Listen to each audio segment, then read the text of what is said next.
لبيك اللهم لبيك لبيك لا شريك لك لبيك إن الحمد والنعمة لك والملك لا شريك لك. Halo teman-teman, Bapak Ibu semuanya, Assalamualaikum warahmatullahi wabarakatuh. Selamat datang di vlog perdana saya tentang perjalanan haji. Ini adalah vlog yang saya buat karena saya percaya nggak semua perjalanan bisa diceritakan ulang, tapi yang satu ini wajib dibagikan. Di video kali ini saya mau cerita tentang pengalaman pertama saya ke Tanah Suci. Ya, ini benar-benar jadi salah satu momen sangat luar biasa seumur hidup saya.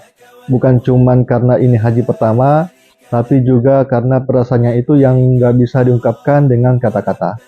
Saya ingin berbagi cerita sekaligus informasi penting soal proses awal keberangkatan haji. Mulai dari berangkat dari rumah, nginap di asrama haji, pelepasan resmi dari pemerintah provinsi, mikot dari dalam pesawat, sampai akhirnya tiba di Mekah dan melaksanakan umroh wajib di malam harinya.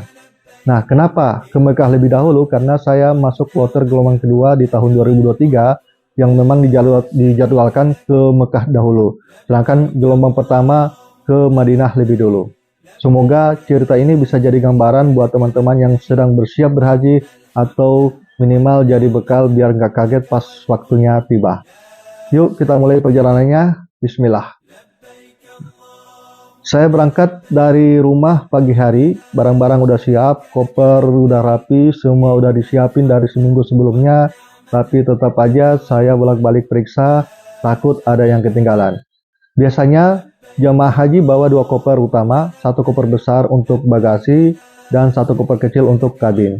Koper besar diurus oleh petugas haji saat di asrama sampai dengan masuk bagasi pesawat, isinya pakaian, perlengkapan mandi, dan lain-lain.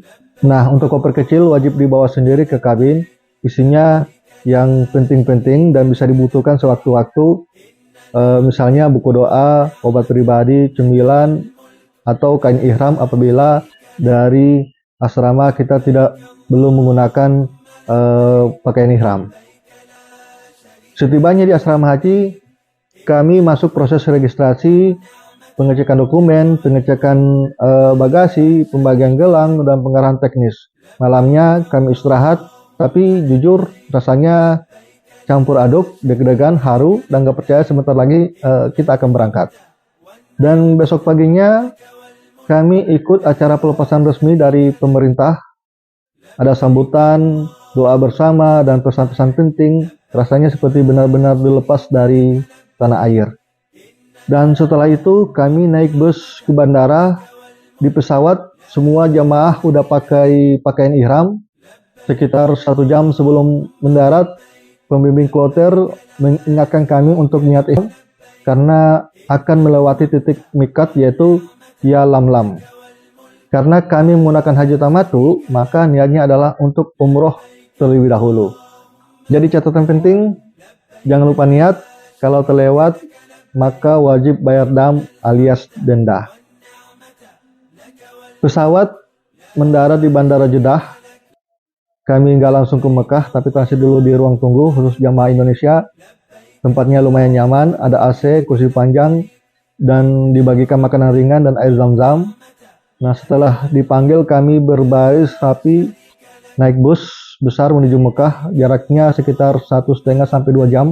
Dalam perjalanan kami sempat berhenti di beberapa pos pemeriksaan, ada pembagian snack dan air zam-zam di pos pemeriksaan tersebut. Dan juga ada petugas keamanan Saudi juga memeriksa dokumen kami dengan teliti. Semua wajah jamaah diperhatikan satu persatu. Saya sempat kaget karena bukan pemandangan yang sering saya temui, di mana salah satu petugas siaga sambil tangannya digagang senjata di pinggangnya berjalan sepanjang lorong bus mengamati wajah kami. Penjaganya sangat ketat. Selama di bus, kami membaca talbiyah, labaik Allahumma labaik, labaika la syarikala laka labaik. Rasanya luar biasa, Bapak Ibu. Sesampainya di depan hotel, kami masih tetap di dalam bus. Petugas hotel datang dan memasangkan gelang identitas hotel. Setelah itu kami turun satu persatu. Nah, di setiap aktivitas kami benar-benar diuji kesabaran karena semuanya hampir pasti antri. Dari turun bus, check-in, ambil makanan, semua butuh sabar dan tertib. Kami tiba di Mekah siang hari, udara cukup panas, tapi insya Allah hati kita semuanya adem. Disambut ramah dan meriah dengan lagu sholawat oleh petugas hotel, dikasih kurma, air zam-zam, dan berbagai kue khas Mekah, Arab Saudi oleh petugas hotel.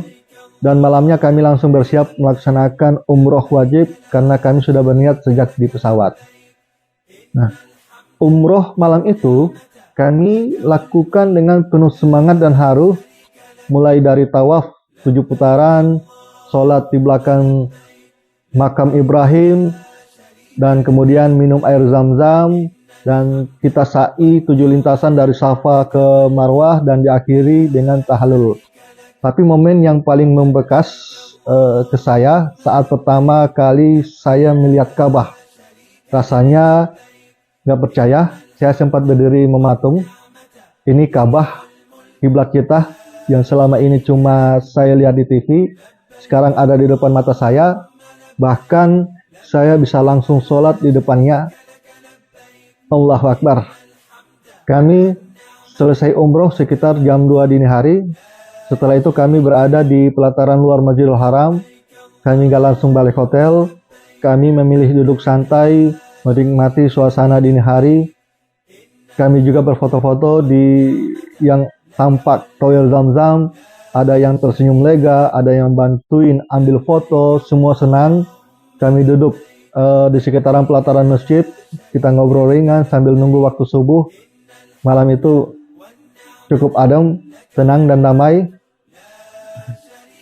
dan sangat luar biasa. Sebelum saya tutup vlog ini, saya punya beberapa tips. Yang pertama, pelajari manasik dengan baik. Jangan ragu tanya ke pembimbing. Gunakan alas kaki yang nyaman dan gak licin. Dan khusus untuk pria, sandal ihram harus terbuka. Nggak boleh nutup mata kaki dan punggung kaki.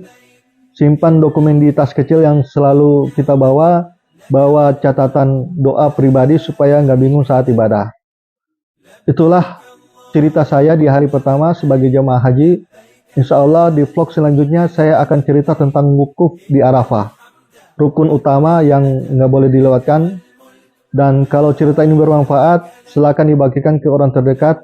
Dan kalau ada pertanyaan atau pengalaman serupa, tulis aja di kolom komentar. Sampai ketemu di vlog berikutnya. Wassalamualaikum warahmatullahi wabarakatuh. لبيك اللهم لبيك لبيك لا شريك لك لبيك إن الحمد والنعمة لك والملك لا شريك لك.